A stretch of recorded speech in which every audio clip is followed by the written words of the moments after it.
Hoje nós vamos falar por cerca de 1 hora, tanto eu, por volta aí de uns 20 minutos. Daqui a pouquinho eu vou passar a palavra para o Vinícius, da Suzy, e ele vai fazer a apresentação da parte da Suzy, tá? Então, eu acho que vocês já devem estar vendo a minha tela. Deixa eu começar a compartilhar para vocês.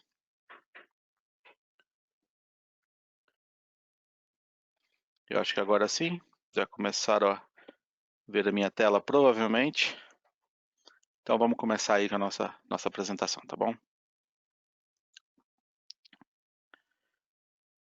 Deixa eu maximizar aqui. Eu acho que está tudo ok. Se não estiverem vendo a tela, por favor me avisa, mas eu acredito que estejam, então vamos tocar em frente aqui. O Vinícius já está aqui com a gente também. Daqui a pouquinho a gente passa para ele. Bom, vamos lá. Mais uma vez, muito boa tarde a todos. Meu nome é Roberto Brandão, sou responsável por HPC, Inteligência Artificial da Lenovo para a América Latina. Então, tudo que for dessa área aí, contem comigo. E eu estou há pouco tempo aqui na empresa, mas já temos aí algumas histórias bastante interessantes para contar. A minha ideia hoje é que nos próximos 20 minutos eu vou dar uma ideia principal do que nós estamos fazendo de HPC. Para os que não sabem, vamos dizer o que é HPC, o que é essa inteligência artificial aplicada. E antes de mais nada, quero agradecer. Eu tive bastante contato aí através do LinkedIn. Nós divulgamos esse treinamento, essa apresentação pelo LinkedIn. Tive alguns pedidos aí, inclusive do LinkedIn. Eu acho que eu vou conseguir responder a perguntas de vocês feitas pelo LinkedIn através dessa apresentação. Qualquer coisa mais no final tem meu e-mail e a gente continua essa discussão. Computação de alta performance. O que é isso? É uma quantidade absurda de informações para ser processada por máquinas extremamente poderosas. Então, ou seja, nós estamos falando aí de máquinas que daqui a pouquinho estão chegando a níveis de performance dos exaflops. O que é um exaflop? É o número 1 seguido por 18 zeros, então todo esse número, 1 hexa, de operações em pontos flutuantes por segundo. Então, se você precisar 1 hexa operações por segundo, isso é um exaflop, tá? E esses computadores estão chegando nesse nível de performance. Bom, então a área de HPC basicamente é supercomputador, certo? Sim, mas todos os conceitos aplicados para supercomputadores, para HPC, eles podem também e devem ser aplicados para computadores menores. Então, um conceito bastante interessante aqui, uma aplicação para HPC, por exemplo, aplicações de inteligência artificial, algoritmos de inteligência artificial, técnicas de inteligência artificial, são utilizadas em sistemas aí com 1, 2, 4 servidores, não mais do que isso. Então, você pode usar técnicas de supercomputadores para a inteligência artificial. E aí, esse é o assunto principal da minha apresentação de hoje. Um último ponto aí com relação à Lenovo na área de supercomputação. Essa área aí, depois quem quiser entrar no site do top500.org e baixar lá a lista, tem a lista dos maiores supercomputadores, qual a configuração, número de processadores, e o interessante lá é que desses 500 maiores supercomputadores do mundo, 180 são Lenovo. Então nós temos mais do que um terço da lista. E outra parte interessante é que esses 180, né, os sistemas Lenovo, essa quantidade é maior que o número 2, número 3 e número 4 somados. Então, realmente, quando se fala aí de computação de alta performance e especificamente de inteligência artificial, nós estamos bem em casa, nós estamos bastante à vontade em falar isso pela experiência que nós temos em negócios pelo mundo. Bom, hoje o nosso foco vai ser a inteligência artificial. E eu já vou dizer para vocês que vocês já usam inteligência artificial no dia a dia. Então, dá aquela ideia de, é muito futurista, é muito difícil, não sei o quê, né? Alguns até pensam, robôs dominando o mundo. Na verdade, é muito mais simples que isso. É, basicamente, os programas de computador aprenderem com a experiência deles próprios, né? Então, essa é a ideia por trás da inteligência artificial. São sistemas que ele age de forma inteligente e, principalmente, ele aprende com a própria experiência. Esse é o conceito principal que a gente vai trabalhar aqui hoje. Então, é muito menos robôs assassinos e muito mais filtros de e-mail, por exemplo, ou aí o pessoal que gosta de Netflix ou sistemas de vídeo sob demanda, quando um sistema desse recomenda um filme para você, ele está usando uma inteligência de acordo com o seu perfil, o seu histórico de uso, o tipo de filme que você assistiu bem recentemente, quer dizer, esse tipo de conhecimento, a experiência com você assistindo um filme, ele vai usar para te recomendar o próximo. Esse é um sistema inteligente, é uma aplicação de inteligência artificial. O que mais que dá para pensar nisso aí? Alguns outras aplicações bastante, públicas ou conhecidas, por assim dizer. A tradução de máquina, tradução mecânica. Então, por exemplo, você entra lá no Google Translate.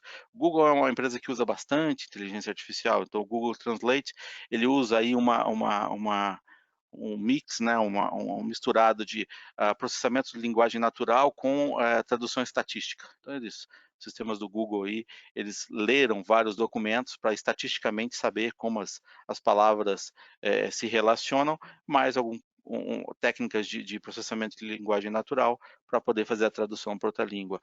Filtros de e-mail, a própria Netflix, que eu dei o exemplo no slide anterior, sistemas de compra online. Então, muitas vezes você compra um produto que você, sei lá, eu preciso, por exemplo, acabei de comprar um celular online.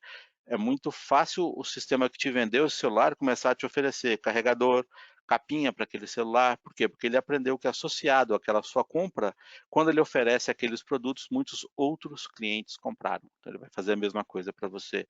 E às vezes um pouco mais próximo da gente ainda. Por exemplo, detecção de faces, né? E aí tem dois termos bastante interessantes. Você passa uma foto, você vai tirar uma foto com o seu celular. Eu sei que os celulares da Motorola hoje eles já estão trazendo algumas funcionalidades. Uma delas que é bastante interessante é você vai tirar uma foto e ela vê, por exemplo, alguns móveis na foto. Ele pode identificar quais são aqueles móveis e aonde tem para comprar. Então, o pessoal que às vezes vai na casa de um amigo, de um parente, fala: Nossa, que lindo isso aqui, que legal esse móvel. E talvez tirando a foto do móvel, ele já sabe que móvel é aquele, onde é que ele poderia comprar um igual para ele. Esse tipo de processamento, tá? Ele está fazendo duas coisas aí. Primeiro, ele está processando o que tem na foto. Ó, isso aqui é um rosto, isso aqui é um carro. E qual carro é esse? Que rosto é esse? Quem é essa pessoa? Essa pessoa está rindo, está chorando? Então, todo esse processamento de imagem é feito por algoritmos de inteligência artificial e roda sobre hardware convencional, que eu vou mostrar para vocês daqui a pouquinho. Tá? O penúltimo exemplo aqui é bastante interessante, que é ah, computação aplicada a imagens médicas, diagnóstico por imagem. Hoje em dia, infelizmente, né, por toda essa pandemia por aí, tem bastante exemplos disso, infelizmente, mas a tecnologia está ajudando também nessa parte da medicina. E uma coisa um pouco mais futurista, robôs ou veículos que não precisam de motorista, que podem se dirigir automaticamente, eles aprendem e reagem às condições da estrada. Esses são exemplos bastante interessantes de aplicação de inteligência artificial. Mas vamos trazer isso para o nosso business, vamos trazer isso mais próximo do nosso dia a dia. Tá? E aqui dois lados, o lado positivo, o lado um pouco mais difícil. Então, os benefícios e os desafios. Qual que é o benefício? Por exemplo, uma rede de varejo. Eu vou dar um exemplo daqui a pouquinho de uma rede de varejo. Essa rede de varejo, ela tem interesse em ter aí uma análise dos dados através de um programa inteligente. Para quê? Para que ela possa dar uma experiência personalizada para os clientes, para que ela possa dar uma assistência em tempo real e oferecer produtos que fazem sentido para aquele cliente, quando ele está, por exemplo, no site ou mesmo na loja. Então, sei lá, um sistema de uma farmácia, ele vai dar desconto no medicamento que eu compro sempre. Ou que o medicamento que eu compro sempre tem um outro que está associado a ele, eu vou dar desconto nesse outro para que ele leve os dois. Então, essa análise de qual é esse medicamento, quanto eu vou dar de desconto, qual é a chance de eu vender, esses todos são benefícios para o negócio que algoritmos de inteligência artificial ajudam a calcular, ajudam a determinar quais são. Por um outro lado, é uma área um pouco mais complexa, então as pessoas ainda não estão acostumadas nos negócios e nos sistemas de inteligência artificial. Então, primeiro ponto aí, é um assunto relativamente complicado. Ele é complexo? Sim, é verdade, não vou mentir para ninguém, mas não é ciência de foguete, não é a coisa mais complexa do mundo, não. É basicamente um software que ele é um pouco mais especializado em aprender com o próprio histórico, tá? E uma das tecnologias mais difíceis aí de se entender como é que a máquina está aprendendo com isso é o antepenúltimo ponto, que é tecnologia cognitiva. A ideia do aprendizado, né, da cognição, ele é bastante humano. Uma criança, por exemplo, a mãe dele vai falar para ele, olha, para uma criança, vai falar para ela, olha, não coloca a mão aqui no fogo porque queima. Metade das crianças vai obedecer e aprendeu com experiência de outro. Metade vai querer colocar a mãozinha no fogo, infelizmente vai se machucar e tal, e, né, por aí ela vai ter experiência própria, ela vai aprender por experiência própria. A máquina é mais ou menos parecida, ela vai chegar num momento que ela vai, sei lá, ela está um filtro de e-mail, ela liberou um e-mail que poderia ser spam, mas ela liberou. Recebeu vários feedbacks dos usuários de e-mail dizendo isso é spam. Ela já marca aquilo ali dizendo, ó, na próxima eu já aprendi que isso aqui pode ser um spam. Tão simples quanto isso. Qual que é o grande problema, às vezes, da inteligência artificial? Você bolar a solução. Então, normalmente, eu peço desculpas aqui, o diagrama é um pouco mais complexo, tá? Não vamos entrar em detalhes aqui, mas principalmente começar a entender do nosso cliente o que, que ele precisa, o que, que ele quer do sistema que ele está implementando, do hardware que ele está comprando naquele momento.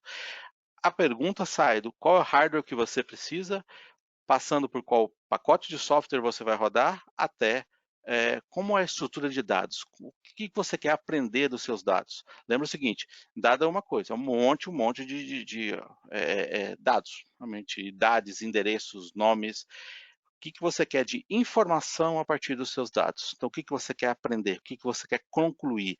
Essa é a ideia do aprendizado de máquina, aqui o Machine Learning, normalmente aplicado num sistema que a gente chama de Big Data. O que é Big Data? Nada mais do que um fenômeno de ter um monte de informação, uma quantidade muito grande de informação. Processar todos esses dados para extrair e visualizar essa informação é basicamente o que esses algoritmos fazem, é basicamente o que essas técnicas de aprendizado de máquinas fazem. Nós não vamos entrar em detalhes sobre esse assunto hoje, tá? Mas quem sabe numa próxima vez a gente marca alguma coisa para falar um pouco mais a fundo em deep learning, redes neurais, como é que isso funciona. Hoje o que eu quero que vocês entendam é o seguinte, imagine uma rede de supermercados que tem um monte de informação e eu quero desses dados entender alguma coisa, concluir alguma coisa, visualizar esses dados. Como é que eu faço isso? Tá?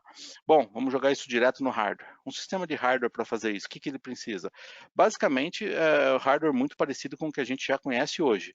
Servidor, storage, rede, um monte de software e bastante de serviço. Serviço de instalação, de manutenção, de desenvolvimento de aplicações. Tá? Então, nós vamos falar aí de alguns pacotes de software bastante específicos. Nós estamos hoje fazendo essa apresentação junto com o nosso parceiro de negócios, SUSE Linux, e o SUSE foi um dos primeiros, uma empresa que já está desde a década de 90, criando sistemas operacionais de alta qualidade, e foi um dos primeiros a colocar no mercado um suporte bastante, não só profissional, mas bastante estável, bastante sólido para estruturas de dados como tem o TensorFlow, que é o cara mais famoso hoje em aprendizado de máquina, sistemas como Jupyter, Colab.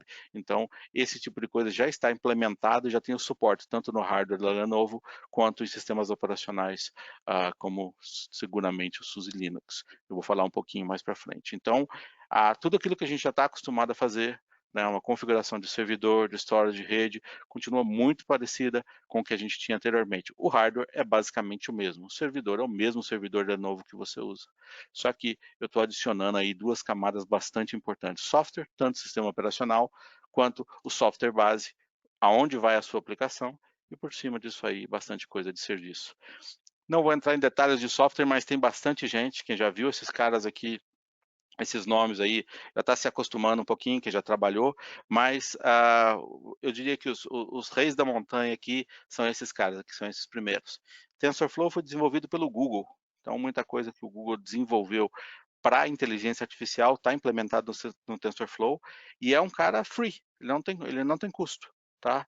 E aí tem outras pacotes em volta, Jupyter, Colab, o Colab é do Google também, esse Café 2, na verdade, é um outro sistema de desenvolvimento, o PyTorch foi feito pelo Facebook e por aí vai. Então, essas são as bases de desenvolvimento das aplicações. Spark e Hadoop são bastante famosas, Spark para você conseguir dividir a sua carga de trabalho para o seu cluster de servidores, a Hadoop na parte de sistema distribuído principalmente. Eu basicamente gosto bastante, tive uma certa experiência aqui com o Kafka, que é um sistema de gerenciamento de análise de Big Data, análise de grandes quantidades de dados em tempo real. Isso inicialmente foi desenvolvido pela Intel para sistemas de IoT, e ele hoje é usado em muitas outras aplicações, é um sistema bastante sólido e é free também, via projeto Apache. A Lumify especificamente não é free, mas é um sistema de visualização muito interessante, ele realmente tem um custo bastante acessível para o que ele faz, e você consegue mapear muito bem a estrutura de dados. Sistemas de banco de dados no geral, esses caras aqui são bastante famosos, Kubernetes e Docker, sistemas de execução protegida, isso aí talvez até o pessoal do SUSE vai falar um pouquinho mais sobre essa execução protegida em Kubernetes e Docker, mas basicamente é você conseguir executar numa pseudo-virtualização os seus sistemas de inteligência artificial, bibliotecas matemáticas, e eu vou puxar a brasa para minha sardinha um pouquinho aqui, o Lico. Lico é um sistema, é um software da Lenovo, tá? Que é um sistema que permite tanto você desenvolver quanto monitorar sistemas de classes servidores para sistemas de inteligência artificial. Então, você quer desenvolver alguma coisa, você pode usar o Lico para fazer isso, ou você pode programar diretamente Café ou uma chamada direta ao TensorFlow. Ou, em alguns casos, imagina, por exemplo, que você está desenvolvendo, ou o seu cliente está desenvolvendo uma aplicação que é uma câmera que vai ficar filmando uma estrada para verificar quantos caminhões de uma marca X vão passar. Bom, você pode colocar uma pessoa ali assistindo a televisão o tempo todo, assistindo aquela câmera e anotando no papel, anotando em algum lugar, quantos caminhões a marca passa. Outro é realmente um sistema inteligente, analisando aquele vídeo em tempo real. Obviamente, se esse sistema funcionar bem, ele é um sistema que talvez funcione, que traga resultados melhores do que só ter um humano ali observando, mas ele pode ser usado dessa forma. Então, esse sistema vai ficar ali analisando, e você quer desenvolver esse sistema de análise de vídeo, você pode usar o Lico para isso. É um software da Lenovo bastante interessante. Se tiverem mais dúvidas sobre ele, ou quiserem um dia mais detalhes sobre o Lico, eu gostaria bastante de falar sobre ele. Exemplo principal aqui imagina que você tem uma rede de farmácias, uma rede de supermercados. Basicamente, hoje nós temos trabalhado aqui, né, no data center. Então, são servidores que são data centers que já existem, então todos os grandes redes hoje já têm esses data centers, tá? E mais recentemente começamos a adicionar aí servidores de bordo, né? Servidores que ficam lá dentro das lojas. Esse é um servidor bastante robusto que é chamado Edge Servers. A Lenovo, por exemplo, tem o SE350, que é um cara que faz isso aí. E sistemas de VDI, vídeo onde você tem acesso remoto a vídeo remoto. Bom, mas como é que a gente colocaria aqui um sistema de inteligência artificial? Imagina a estrutura de rede, a estrutura de storage, a estrutura de serviços basicamente parecida com o que a gente tem hoje. E eu estou colocando aqui 4 servidores, tá? Como é um sistema aqui, vamos dizer, de varejo, eu estou colocando 4 servidores que eles vão executar aplicações muito específicas. Uma para análise de crédito de cliente, outro para detecção de fraude, outro para visualização dos dados, e outro para desenvolvimento das aplicações. Obviamente, sobre esses servidores, eu vou instalar o SUSE Linux, tá? Então, eu vou colocar nesse exemplo aqui, eu estou colocando essa versão do sistema operacional, né? Esse sabor do Linux. Ele traz alguns benefícios bastante interessantes aí que acho que a próxima apresentação vai mostrar para vocês. E sobre o sistema operacional Linux, eu vou colocar bases de aplicação. Tá? Então, por exemplo, lá nos sistemas de crédito, análise e tal, eu vou visualizar isso aí para fazer análise de crédito. No server 3, é visualização, eu vou usar o Lumify. No servidor de aplicação, eu vou usar o Colab, em cima de um TensorFlow, e, obviamente, do lado ali eu vou usar o Lico da Lenovo para desenvolver essas aplicações. Então, esse aqui, por exemplo, é a utilização do sistema de inteligência artificial aplicado para uma rede de varejo. Vocês estão acostumados, normalmente, a ver a Lenovo como hardware. Então, storage, server, network, tudo aí. O que a gente colocou a mais, isso também vocês já se acostumaram a ver, é a parte de serviço de montagem, cabeamento, instalação do sistema, tanto atualização de firmware quanto sistema operacional, device drivers, tudo isso a Lenovo inclui também nos serviços. O que foi adicionado recentemente, tá, foi a possibilidade da Lenovo oferecer para o cliente final a instalação do software. Ou seja, todo esse software que eu falei, o TensorFlow, o Spark, Hadoop, tudo isso a Lenovo pode oferecer também a instalação. Ele entrega a solução completa pronta para receber a última parte, vamos dizer, desse quebra-cabeça, que é a aplicação. Especificamente, a Lenovo não é uma desenvolvedora de aplicação, mas a gente vai verificar, olha, é uma aplicação, por exemplo, para setor público, hospital, segurança, tem aplicações padrões aí que podem ser instaladas automaticamente. Vamos dizer, o próprio cliente sabe qual aplicação ele quer. Às vezes não é uma aplicação padrão de mercado, mas o cliente desenvolve a própria aplicação. E por último, talvez o cliente queira alguém que desenvolva essa aplicação. Atualmente nós estamos fazendo algumas parcerias com comunidades de inteligência artificial para que a gente possa indicar parceiros que possam desenvolver as aplicações, de forma que a solução final que você vai entregar para o seu cliente seja completa, desde o hardware, passando pelo serviço de montagem, instalação de sistema operacional, instalação de software de inteligência artificial com todas as bases, e a aplicação pode ser desenvolvida pelo cliente ou por um terceiro. Tudo isso está dentro do nosso escopo de trabalho.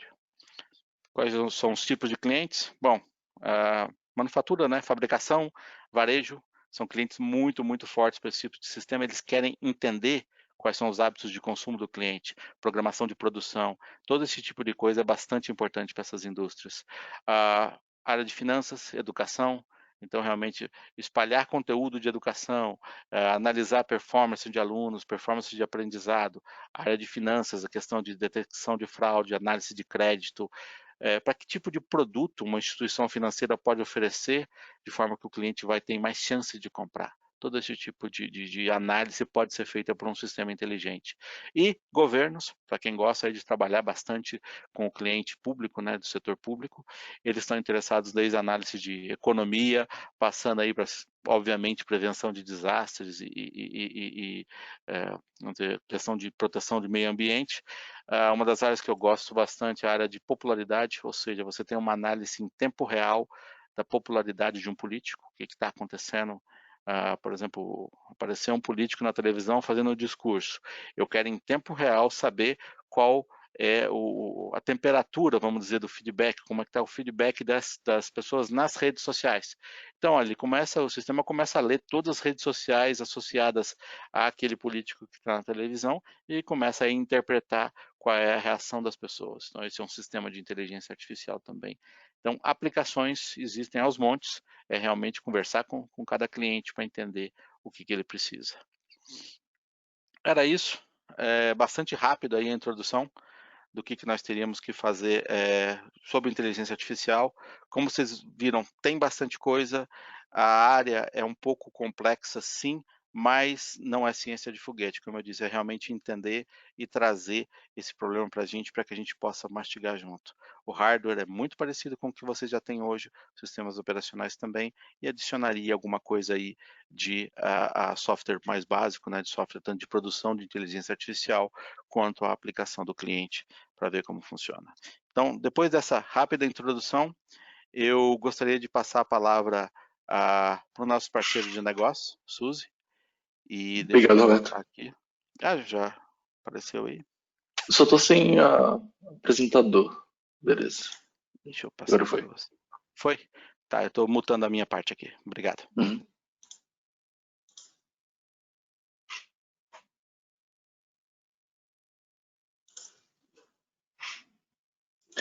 Bem, boa tarde, pessoal. Meu nome é Vinícius Neuhaus. Eu sou engenheiro de pré-vendas aqui dentro da SUS e líder de pré-vendas da América Latina. A ideia hoje aqui é apresentar a visão da SUSE na parte de HPC e inteligência artificial. O que a SUSE tem feito de diferente? A SUSE ela tem se reformulado e passado por diversas transformações internamente. E o que isso traz de novidade hoje para vocês que buscam ser consumidores em cima do próprio SUSE Linux Enterprise e das outras soluções? Bem, a primeira coisa é que hoje a SUSE ela não é mais apenas a empresa do SUSE Linux Enterprise. O SUSE Linux Enterprise ele é uma solução, uma das principais soluções hoje dentro da SUSE, mas hoje a SUSE ela conseguiu se reinventar e hoje ela possui diversos tipos de ação. Tá? Nesse slide, como vocês conseguem visualizar, mostra todo o comprometimento que a SUSE tem tido com a comunidade em geral. Tá? Então a SUSE ela tem essa abordagem em cima do open source.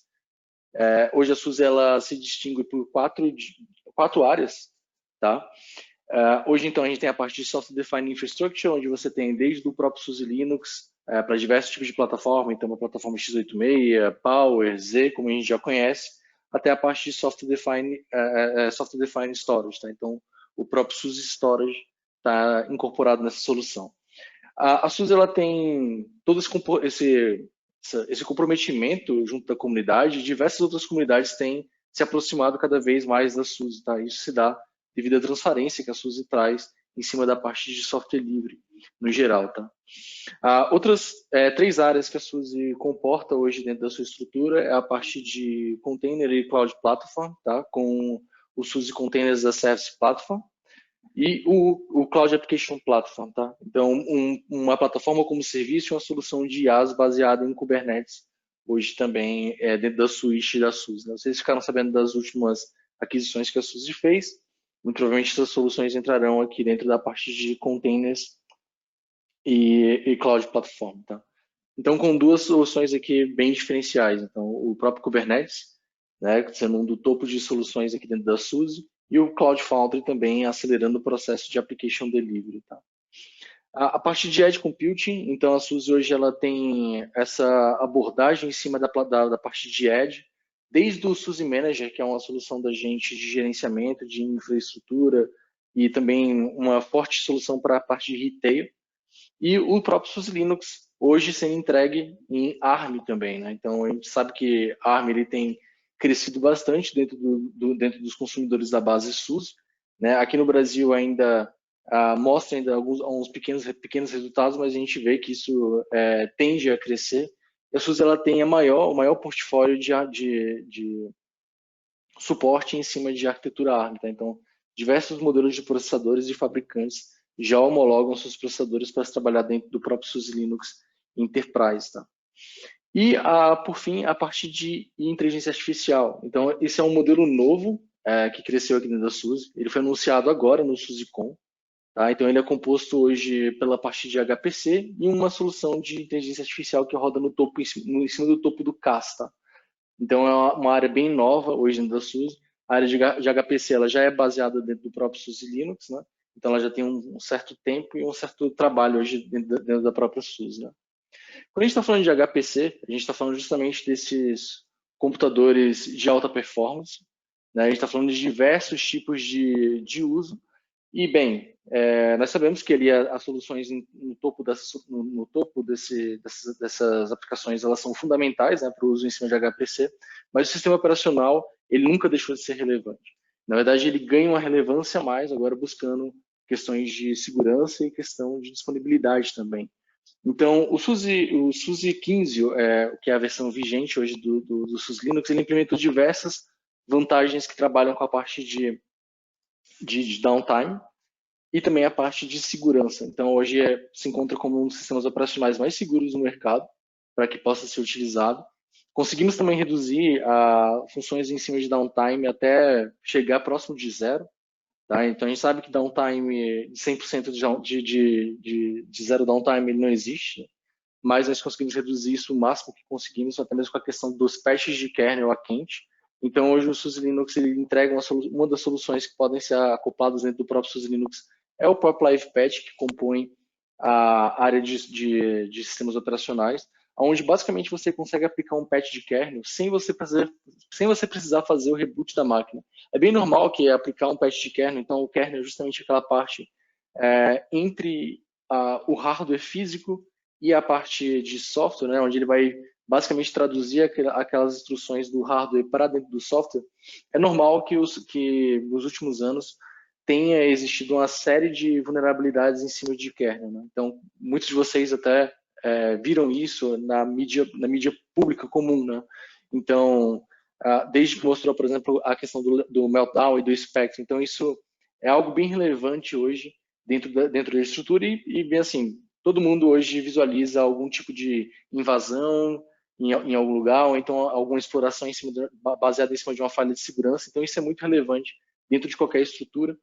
E o kernel live patching, ele permite que você aplique esses patches de kernel sem que você faça os ligamentos da sua máquina. Tá? Então, buscando uma visão em cima de HPC, onde você vai querer ter a maior disponibilidade em cima dessa estrutura, a questão do live patching é imprescindível para qualquer tipo de organização que venha trabalhar com isso.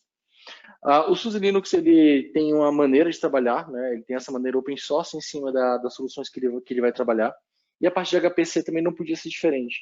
Então a SUSE ela tem todo um processo de homologação e testes em cima das suas soluções que vão rodar dentro do próprio SUSE Linux e homologação também de empresas que a gente considera como third party. Então empresas que pegam o próprio SUSE Linux, homologam a sua solução para rodar dentro do próprio SUSE Linux. Tá?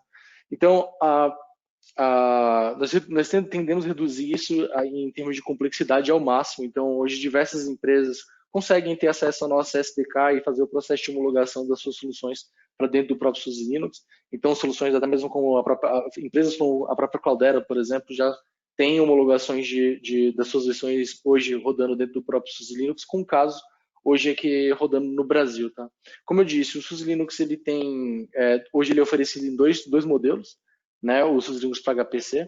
Então, nós temos desde da arquitetura x8664, né, então hoje diversos fabricantes hoje já conseguem trabalhar, Lenovo, inclusive, consegue trabalhar isso com maestria dentro da parte de HPC, dentro do próprio SUSE Linux, e também com novidade, hoje a parte de homologação em cima de arquitetura ARM também. Então, nós sabemos que não é uma realidade ainda aqui no Brasil, volto a frisar isso, porém, nós já estamos preparados para trabalhar com esse tipo de arquitetura e a nossa comunidade que apoia o próprio SUSE Linux Enterprise Server também já vem trabalhando com isso. Né? O próprio OpenSUSE, que é a comunidade que nós fomentamos, agora na versão 15 SP2 dele, ele já traz algumas novidades em cima da parte de IA também, de maneira open source. Então, se você quiser começar a ter o seu primeiro contato ali em cima da parte de open source, não tenha medo de utilizar o próprio OpenSUSE, até mesmo que o modelo de subscrição da SUSE, nós conseguimos fazer uma transposição do próprio OpenSUSE para a SUSE Linux. Então, se você começar a utilizar em cima de OpenSUSE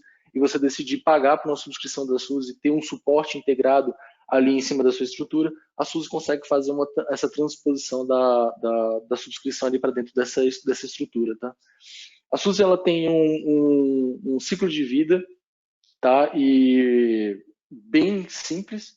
Ou então hoje o SUSE Linux, nós entregamos o SUSE Linux ali em 10 anos de suporte. Então, durante 10 anos a SUSE ela vai dar suporte, vai dar continuidade no seu negócio e em cima da sua estrutura, disponibilizando homologações, disponibilizando patches de segurança, patches de melhoria, bug fixes, tudo isso sendo trabalhado dentro do próprio SUSE Linux. Tá? E nós também oferecemos um modelo de extensão de subscrição. Então, nós possuímos hoje 10 anos de ciclo de vida para o SUSE Linux e mais 3 anos de extensão desse ciclo de vida do sistema operacional. Então, totalizando aí 13 anos de ciclo de vida de um sistema operacional. Então, isso é em termos de hoje de infraestrutura, de mudança em cima de infraestrutura. Hoje isso é algo bem relevante no mercado para se manter algo a longo prazo. Né? Então, essa visão a visão em cima do próprio HPC a longo prazo, fornecido com base do próprio SUSE Linux. Tá? E todas essas vantagens em cima de pacotes do sistema operacional ele ser desenvolvido especificamente para trabalhar com HPC, ele reflete hoje também no nosso preço. Tá? Então, o preço hoje da SUSE ele consegue ser bem competitivo trabalhando nesse modelo de HPC e é algo que surpreende vocês assim, em cima da maneira como nós qualificamos nosso preço em cima do nosso produto. Tá? Como eu disse, a SUSE ela tem uma extensa biblioteca de pacotes, tá? Hoje desde o processo do Package Hub, onde esses pacotes eles são testados inicialmente, disponibilizados, tá? E depois a SUSE ela vai passar a homologar esses pacotes e trabalhar aqui dentro da própria estrutura. Então, nós temos toda essa biblioteca de suporte em cima do próprio sistema operacional e em cima dos pacotes aqui disponíveis dentro dessa estrutura. Tá? Hoje, se você já utiliza a SUSE 12, você consegue ter uma flexibilidade em cima da migração do sistema operacional, caso você queira fazer um upgrade de versão em cima do SUSE Linux para outra versão. Tá? Então, do próprio SUSE Linux, nós temos as versões dos Service Packs, que dão a continuidade nesses 10 anos ou até 13 anos de suporte. E caso você queira fazer um upgrade de versão, então mudar de uma versão do próprio SUSE 12 para o próprio SUSE 15, você consegue fazer isso hoje dentro da estrutura da SUSE. Tá? Então, até mesmo o nosso modelo de subscrição, né, a SUSE ela se diferencia de não ter um modelo de licença, então isso é mais uma vantagem de dar continuidade em cima desse ciclo do que o próprio SUSE Linux consegue trabalhar. Tá? Hoje nós temos diversos clientes hoje no Brasil e no mundo, tá? Então, desde clientes onde você tem a parte, por exemplo, a NASA hoje já utiliza, tem diversos casos utilizando o próprio SUS Linux na sua base de HPC, e o Instituto de Pesquisas Meteorológicas aqui em Brasília mesmo, o INMET, ele já utiliza o SUS Linux também dentro da sua estrutura, né? Isso foi documentado e eles ficam bastante felizes em cima da parte do próprio SUS Linux. A gente vê isso por parte de todos os nossos clientes, né? Devido também, uma das questões é justamente disponibilizar todos os pacotes de performance já dentro da base do próprio sistema operacional, tá? Então, muitos pacotes de performance que são necessários para a parte de HPC já estão disponíveis ali dentro do próprio SUS Linux, sem a necessidade de que você faça uma nova compra, tá? Então, você não precisa você se preocupar em adquirir softwares terceiros para cuidar dessa parte de performance em cima da estrutura, pois eles já estão incorporados dentro do próprio SUS Linux, tá? E as versões em cima também desses softwares, tá? Nós damos continuidades em cima disso, trabalhamos diretamente com a própria comunidade para poder alinhar esses lançamentos de versões de software para dentro do próprio SUS Linux e dar continuidade. Algo também que é interessante para a parte de HPC é gerenciar essa estrutura de HPC, algo que é bem pensado hoje dentro da SUS, né? A gente viu aí, por exemplo, o caso de retail em cima de hardware, né? Mas como é que você vai pensar e como é que você vai gerenciar essa estrutura tão grande que você vai ter de HPC a longo prazo? Então, é normal que você tenha dentro de uma infraestrutura, isso vale para qualquer tipo de infraestrutura hoje de sistemas operacionais que tenham dentro de um data center, né? Você tem uma complexidade em cima de sistemas operacionais que você vai trabalhar ali dentro. A questão do HPC, né, de você ter várias instâncias do sistema operacional rodando ali, né? Como é que você vai lidar com isso a ponto de gerenciar isso, né? Então, você cuidar do ciclo de vida disso. Então, imagina só você gerenciar um sistema operacional é uma coisa, agora, imagina você gerenciar 100, 200 instâncias, né? E você lidar com essas instâncias e o crescimento dessas instâncias individualmente, fazendo trabalhos paralelos ali dentro, né? É com isso que a SUSE ela também traz a homologação do próprio SUSE Manager para trabalhar com essa parte de HPC. Então, o SUSE Manager permite que você faça o quê? Que você conecte as suas máquinas, suas instâncias que você tem dentro do seu data center, dentro de a partir de uma única interface gráfica, você conseguir ter gerência em cima dessa infraestrutura. Então, o SUSE Manager ele traz essa vantagem de você ter um cockpit único, onde você tem uma visão da sua infraestrutura. E a partir dessa visão que você tem dentro da sua infraestrutura, você já começa a ter algumas tarefas, tá? Então, desde você cuidar dos patches de segurança de maneira gráfica, então é normal que você tenha ali, e é um dos trabalhos da SUSE também, né? É justamente dar continuidade em cima da questão da segurança, do que ela oferece para dentro daquela estrutura. Então, diariamente são lançados patches de segurança, né? Patches de melhoria ali dentro do próprio sistema operacional. E aplicar isso de uma maneira unificada, ela é algo complicado de você trabalhar dentro de um data center, né? Ou você poder colocar isso, que bom seria, na verdade, né, de você conseguir colocar isso de uma maneira automática, né? Que isso foi feito automatizado através de uma ferramenta. E é justamente isso o que o SUSE Manager propõe. Então, você conectando toda a sua infraestrutura ali de HPC a partir de uma única de um cockpit único, ele consegue ter algumas vantagens em termos de automação. Então, uma delas, por exemplo, é você justamente fazer esse auto-patch. Então, se a SUSE liberou um patch de segurança, automaticamente essas instâncias já serem patchadas, né? Então, chega de deixar sistemas operacionais dentro da sua estrutura sem desatualizados, né? Por motivo de que alguém não tem tempo para visualizar aquela estrutura. Então, tudo isso consegue ser resolvido ali dentro do próprio SUSE Manager. Questões de automação, então, automação de tarefa, né? Justamente você reinstalar, recriar máquinas, preparar uma máquina em cima de algum tipo de configuração, fazer um deployment de uma configuração nova, mudar alguma configuração. Tudo isso pode ser feito através do próprio Salt. O Salt é justamente um coração dessa ferramenta, onde você consegue fazer diversos tipos de automação aqui dentro da estrutura do SUSE Manager. Tá? Então, algo fundamental hoje dentro de qualquer data center é que você consiga fazer essa automação, e isso não fica limitado para você fazer em cima de aplicações web, por exemplo. Né? A parte de HPC também é necessário que você pense em cima dessa estrutura de automação. E aqui dentro do SUSE Manager a gente entrega justamente isso, né? Toda essa parte de automação dentro dessa estrutura. Outra questão também é a questão do compliance. Então, a visão em cima de HPC é normal que você disponibilize essas instâncias, você disponibilize esse trabalho para que ele seja feito algo, né? E como você garantir que aquelas máquinas estão sob compliance, né? Como garantir que aquela estrutura ainda continua sendo íntegra a longo prazo?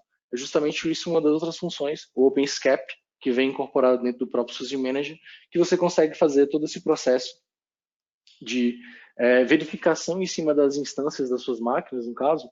Se está tendo algum tipo de alteração, se está tendo algum tipo de modificação em cima daquilo, se alguém modificou, se foi o usuário que fez alguma alteração em cima daquilo, e que ele consiga te avisar em cima daquilo, né, do que está acontecendo dentro daquela estrutura. Tá? E por fim, o que nós acabamos incorporando dentro do próprio SUSE Manager também, preparado para trabalhar em cima dessa visão de HPC, foram duas ferramentas que hoje elas são padrões hoje no mercado. Uma delas é o Prometheus, tá? Então o Prometheus ele é uma ferramenta de coleta de métricas, tá? Então ele vai basicamente ele vai ficar coletando informação em cima dessa sua estrutura de HPC na máquina do próprio sistema operacional, e o Grafana, onde ele exibe essas informações dessas métricas coletadas. Então é um padrão hoje no mercado, né? E a gente acabou incorporando isso aqui dentro do próprio SUSE Linux para HPC também, para que ele seja trabalhado aqui dentro, tá? Então, um dos pontos do SUSE Linux para HPC é justamente ele ter essa flexibilidade como sistema operacional, ele conseguir executar ações em topo do seu sistema operacional de maneira tradicional, né? E também ter uma camada de gerenciamento em cima desse sistema operacional que simplifique o uso do sistema operacional, que ele não seja mais pensado como um sistema operacional complexo, tá? É o que vem algo de novo aqui agora dentro da SUSE, né? Como eu disse, a SUSE ela tem se reinventado, né? E hoje a SUSE ela traz também, com base em cima do seu Containers as a Service Platform, que é a solução hoje que nós utilizamos para rodar Kubernetes, tá? Toda uma stack agora que vai ser preparada para rodar as soluções de inteligência artificial, tá? Então, desde o Kubeflow, desde o Airflow, por exemplo, vai ser executado em cima do próprio SUSE-CAS, tá? Então, para quem não conhece, o SUSE-CAS é justamente um sistema operacional, onde você instala esse sistema operacional em qualquer estrutura. Hoje, no caso, a SUSE está disponibilizando esse sistema operacional que você utiliza ele em cima de plataforma Intel, ou até mesmo você utilizando em cima da própria NVIDIA para você poder trabalhar em cima do próprio Kubernetes. Tá? Então, hoje a gente difere nesses tipos de arquitetura de hardware hoje para você poder trabalhar. O SUSE-CAS ele simplifica o processo de criação de um cluster Kubernetes. Então, basicamente, o que ele faz é criar um cluster de Kubernetes da maneira mais rápida possível. Então, hoje nós entregamos desde scripts em Terraform para que você consiga fazer a criação desse cluster Kubernetes, tá? Isso no ambiente tradicional, utilizando, por exemplo, ambiente de virtualização ou ambientes em termos de OpenStack, mas para um ambiente físico é utilizado uma ferramenta chamada Scuba. Tá? O Scuba basicamente é um fork do kubeADM, onde você faz a criação desse cluster Kubernetes de maneira muito mais simplificada. Então, em cerca de 4 ou 5 comandos, você consegue fazer uma criação de um cluster Kubernetes e disponibilizar esse cluster Kubernetes para os seus usuários. Tá? Então, é basicamente um sistema operacional com o SUSE Linux na sua base e em cima ele vai disponibilizar o Kubernetes. E no topo desse Kubernetes, a gente consegue ter algumas outras flexibilidades, né? Então, nós conseguimos rodar desde o Cloud Application Platform para poder fazer a parte de Application Delivery, então você disponibilizar aplicações o mais rápido possível. E ao mesmo tempo que você disponibiliza essas aplicações o mais rápido possível, já ter ferramentas de inteligência artificial integradas ali dentro da parte do PaaS efetivamente. E caso você queira utilizar, por exemplo, TensorFlow, ou você quiser utilizar Jupyter CI, ou então o próprio Kubeflow, ele pode rodar de maneira destacada dentro do próprio sistema operacional, dentro da própria estrutura de Kubernetes. Então, basicamente é isso, uma estrutura futura de inteligência artificial que a SUSE está disponível a partir desse momento, no caso. A SUSE está trabalhando em cima de Lighthouse Customers, então são clientes que se enquadram naquele modelo de cliente que a SUSE deseja que se encaixe, as aplicações que esse cliente está definindo se encaixa ali dentro do que a SUSE se propõe.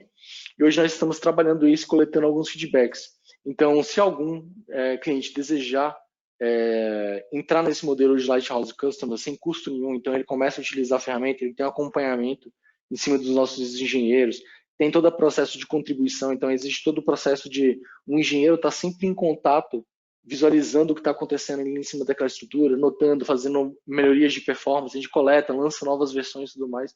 Tudo isso está sendo trabalhado nesse modelo de Lighthouse Customer Isso é uma importante visão de futuro do que a SUSE tem para oferecer aí no decorrer do tempo. Então, essa ferramenta ela tende a lançar cada vez mais versões dela. Então, hoje a gente espera que ainda nesse ano a gente lance mais 3 versões. Então, ele vai seguir um ciclo de versionamento bem ágil, até mesmo por eles trabalhar com Kubernetes na ponta. Então, o Kubernetes ele tem ali uma visão em cima de agilidade, de novas versões, de novas funcionalidades. Está cada vez evoluindo mais rápido, né? Então, a ideia é que essa ferramenta ela acompanhe esse crescimento hoje dentro da própria SUSE. Bem, pessoal, hoje essa é a visão do que a SUSE hoje ela tem para oferecer em termos de plataforma. O que a SUSE hoje tem de soluções que remetem à parte de HPC, desde a parte de gerência de HPC, como eu disse, a parte do próprio sistema operacional para HPC, e essa visão de futuro do que a SUSE tem para oferecer. Fico aberto aí a perguntas e respostas, caso alguém tenha alguma pergunta, tanto para mim quanto para a apresentação anterior. Obrigado, Vinícius. Nossa, excelente apresentação, muito dado interessante aí. Tem uma pergunta, sim, recebi aqui direto para você. Seguinte, quais dessas funcionalidades, tá? Eu estou resumindo aqui a pergunta, quais dessas funcionalidades estão disponíveis no OpenSUSE, com relação tanto ao HPC IA e no o SUSE Manager especificamente?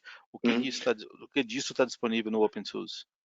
Todas as soluções da SUSE, elas são originadas de comunidade. Então, o próprio SUSE Manager ele tem uma versão comunidade chamada Uyuni. Tá? Então, caso alguém queira ter contato com o SUSE Manager, basta baixar o próprio Uyuni, ele vai ter a possibilidade de conectar o SUSE Manager em cima da sua estrutura. E o próprio OpenSUSE ele já vem com todas essas vantagens, todas as ferramentas que eu falei durante a apresentação. Tá? E outra solução da gente é um projeto chamado Project Cubic. Tá? Então, ele é a versão comunidade do SUSE-CaaS, que é essa ferramenta de criação de clusters Kubernetes. Então, em termos de funcionalidade, nós não limitamos nada. Tá? Então, está tudo disponível na comunidade para caso alguém queira utilizar. Ou até mesmo utilizando as nossas soluções. Né? Então, o próprio SUSE Linux, o próprio SUSE Manager, o próprio SUSE-CaaS, eles são disponibilizados através de trials. Então, se você entrar no próprio site da SUSE e você quiser baixar essas soluções para você começar a utilizar agora, você pode baixar e depois de 60 dias o trial acaba. E o que representa quando o trial acaba para a SUSE? Né? Bem, a gente está falando de uma solução que ela é open source, então a SUSE não faz nenhum tipo de bloqueio em cima do que ela já disponibilizou para você e do que você está utilizando. Mas o que a gente limita no fim do trial é que você não tenha mais acesso aos pacotes. Então, os pacotes homologados, eles são disponibilizados através da SUSE, então quando acaba o trial, acaba a disponibilização das atualizações de pacote. Basicamente é isso que muda de um trial e da versão open source. Legal. Mais uma pergunta para você. Esses pacotes têm em português? Então, normalmente a tradução para o português do Brasil é natural de ser feita. O próprio SUSE Linux ele tem esse trabalho sendo feito e todas as outras soluções da gente também, né? O que tem tudo em cima de base de interface gráfica, todas elas tendem a ser traduzidas, tá? O que a gente não garante são essas aplicações de terceiros, tá? Então, aplicações de terceiros normalmente fica a critério de outra empresa disponibilizar a tradução para português. Legal, obrigado.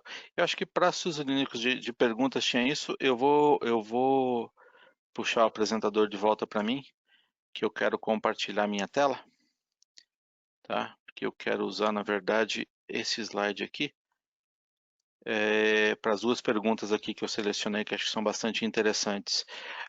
Primeiro, deixa eu só tentar projetar esse PDF. Acho que ficou. Pronto. Primeiro, gente, não tem modificação com relação ao portfólio da Lenovo quando você trata de HPC e inteligência artificial. Basicamente, o portfólio de ThinkServers são os mesmos, tá? Então, o que acontece é que você vai dar uma utilização, instalação de softwares são específicos, como o Vinícius mostrou alguns aí, usando o SUSE Linux, ou você instala diretamente o TensorFlow, ou Spark, ou o que seja, mas basicamente não existe esse servidor aqui é para HPC, ou esse servidor aqui é usado para inteligência artificial. Todo o portfólio suporta, tá bom? O que são os mais usados? O SR650, que está aqui embaixo, tá? Ele é um cavalo de trabalho bastante interessante aí para o mundo HPC e principalmente o mundo da inteligência artificial, ou quando se trabalha com um pouco mais de densidade, quando você, por exemplo, nesse caso aqui em 2U, você quer colocar 4 servidores, ou você quer colocar 2 módulos servidores, 2 módulos com GPU, você pode usar o SD530. São os mais usados, mas, de novo, não existe nenhuma diferença no portfólio da Lenovo quando você usa para aplicações, vamos dizer, normais e aplicações específicas para inteligência artificial. Então, a primeira pergunta era essa. Segundo, com relação à utilização de GPUs, né, da NVIDIA. Realmente o pessoal ouve falar bastante. Eu não toquei especificamente nesse assunto na minha apresentação, porque basicamente as GPUs, e eu digo NVIDIA porque, eu vou dizer, 99% das soluções são baseadas em NVIDIA, tá? São placas aceleradoras. Apesar dessa placa inicialmente, essas placas NVIDIA, elas inicialmente terem sido desenvolvidas para gráficos, elas atualmente, as placas mais usadas, inclusive, são a V100 e a T4 da NVIDIA. Elas são placas que, inclusive, você nem consegue plugar um monitor nela, ela não tem saída gráfica. Então, são placas, vamos dizer, desenvolvidas como placas gráficas, mas o termo correto é placas aceleradoras, em que ela acelera principalmente a parte de inteligência artificial, o aprendizado, e aí entrar um pouquinho mais em detalhes, talvez numa outra oportunidade, mas ela acelera o tempo com que o software aprende. Então, você dá um monte de informação para ele, ele aprende com aquela informação, depois em produção ele processa a informação do mundo real. Tá? Esse aprendizado e o processamento da informação do mundo real, quando você tem uma GPU, quando você tem uma aceleradora, ele muitas vezes ele é 10 vezes mais rápido, em alguns casos 100 vezes mais rápido do que você usar só a CPU.